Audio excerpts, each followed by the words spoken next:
back to Reading the List, where we review, discuss, and reimagine popular movie lists objectively. We're your hosts. I'm Jerry. And I'm Brad, and on this episode, we'll be exploring number 3 from AFI's 100 Years, 100 Passions, the 100 Greatest Love Stories of All Time. All right, number 3 is West Side Story, released in 1961, directed by Jerome Robbins, Robert Weiss, starring Natalie Wood, Richard Beymer, and Rita Moreno. The synopsis for this moving musical is as follows.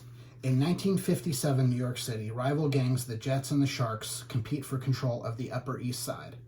After a confrontation broken up by police, the White Jets challenge the Puerto Rican Sharks to a brawl to be held after an upcoming dance.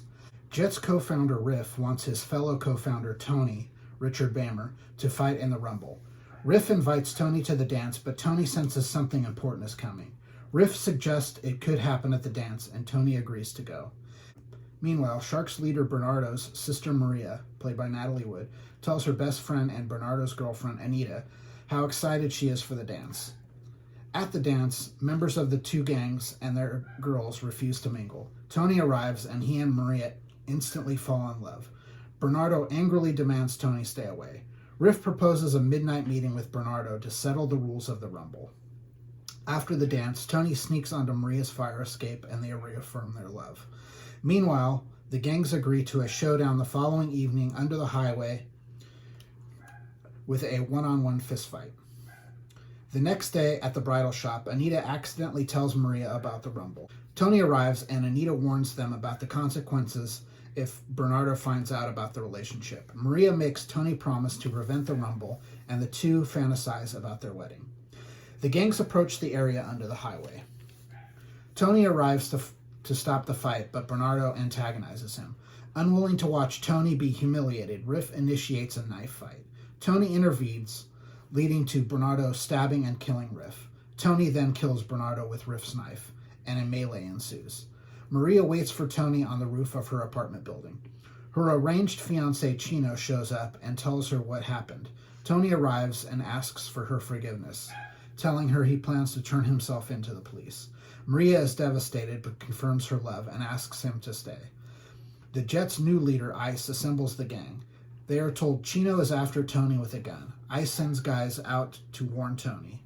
A grieving Anita enters the apartment while Tony and Maria are in the bedroom.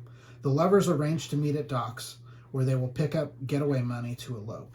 Anita spots Tony leaving and chides Maria for consorting with her brother's killer, but Maria convinces her to help them elope.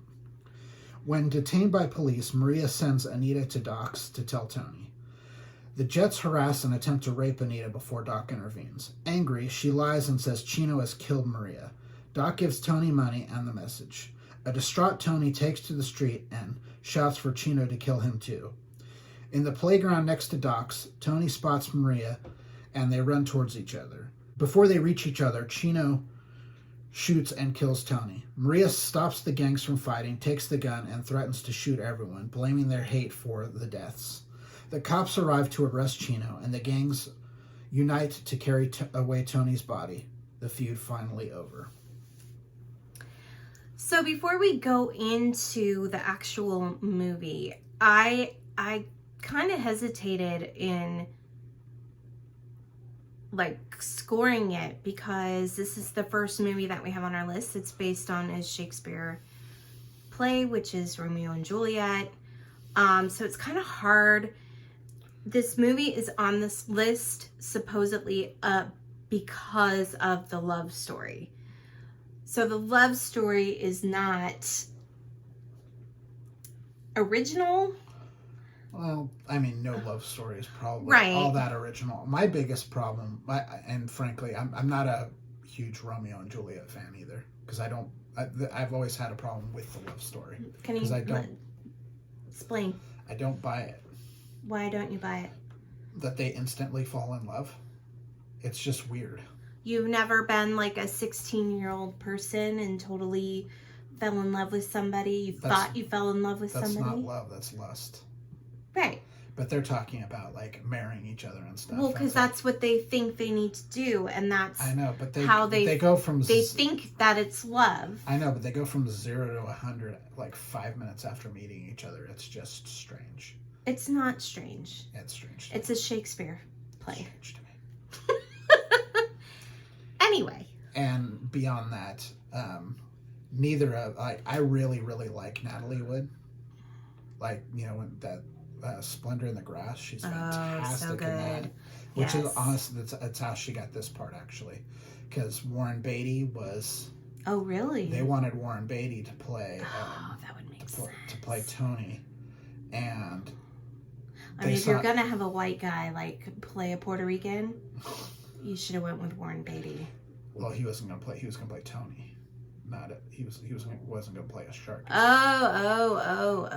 But they felt he was too old. But they saw Natalie Wood in the movie, and you know he was dating her at the time, so they decided to give her a test, and they liked her, thought she was right for the part, but not him. So interesting. She ended up getting the part. Richard Beymer, why is this dude even in the movie? He's so boring. He doesn't do the songs. He's not singing them. That's not him singing. So why is he in it? Well, you could say the same for Natalie Wood. She doesn't sing any of the songs. But at least she's a known entity. Like, have you ever seen this guy in another movie? I've never seen him in anything else. No. Like, I guess maybe he's a dancer, and that's why. Because there's a ton of dancing in this movie. Lots of dancing, which I felt like a lot of the dancing was very dated. Yeah, I think it was very of the 60s to me. Well, it's more of a dance movie than a musical to me. Right, but at least like even with the new version, the one that came out a couple years ago, like I felt like the dancing was a little new and fresher. And it wasn't overkill. Like they don't do it nearly as much in the remake as they do in this one. Yeah, like this is like it was so funny because we were watching it and I just started giggling to myself because I was like, imagine walking down the streets of New York. Right, and then all of a sudden you see these group of men just like dancing around, and you know it just struck me funny. But yeah, it's he's just not super charismatic. She's fine, but again, she doesn't sing, so like I don't understand why like they did this a lot like at that time. It's like, why are you putting in these people who can't sing into a musical? The singing was dubbed by Marnie Nixon, by the way, who's been on this list before. Yeah, dubbing other people. It's like, why don't you put Marnie Nixon in the movie? Yes, yeah. Because obviously she can sing. She sings well enough that she's your go-to dub person. Yeah. But it makes no sense. And then like you can't discount the brown face in this movie. You've got one Latina in this movie. Rita Moreno carrying the whole movie. Everyone else is in brownface. They're all white people playing Puerto Ricans. Yeah, and Natalie Wood's accent is atrocious. Yeah, because when you think Puerto Rican, you think Natalie Wood. Yeah. But I think like at that time, people just didn't care.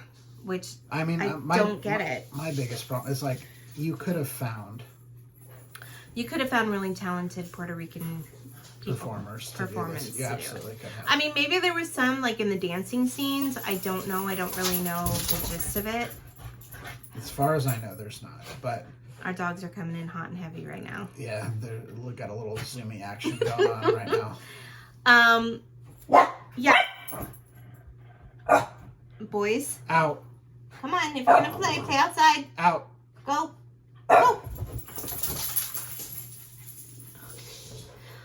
So yeah, it was hard to get past the fake accents, the people acting Puerto Rican and not Puerto Rican. They do a much better job of that in the remake. Oh yeah. The casting is... If you're gonna, honestly, and I know people are gonna hate on me for this, but if you're gonna watch this story, watch the new version. The new version is actually much better. It's actually a better movie. And Rita Moreno is still in it, so there you go. She is.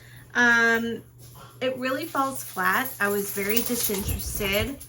I was really bored, and I like musicals. I typically like musicals, and for some reason, this was just not doing it for me at all. Yeah, this movie, it was dull. The performances were dull. Outside. Outside. Go.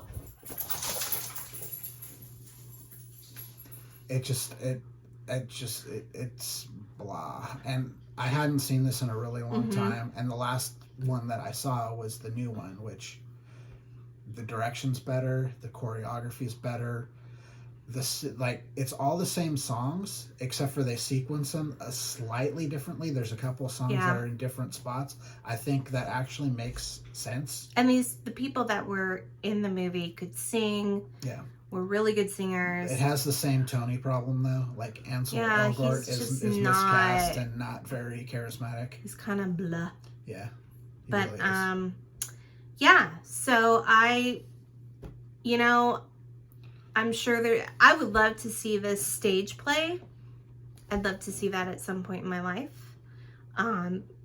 But for me, it just really fell flat. And to be number 3. Right.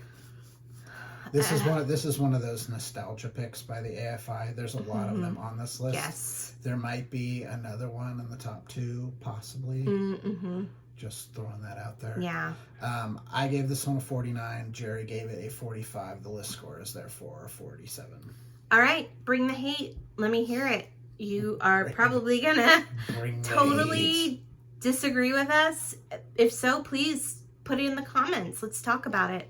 If you'd like to email us privately, please do so at ratingthelist@gmail.com. But for now, I'm Jerry. And I'm Brad. And we're Rating the List. We'll see you next time. Bye. Bye.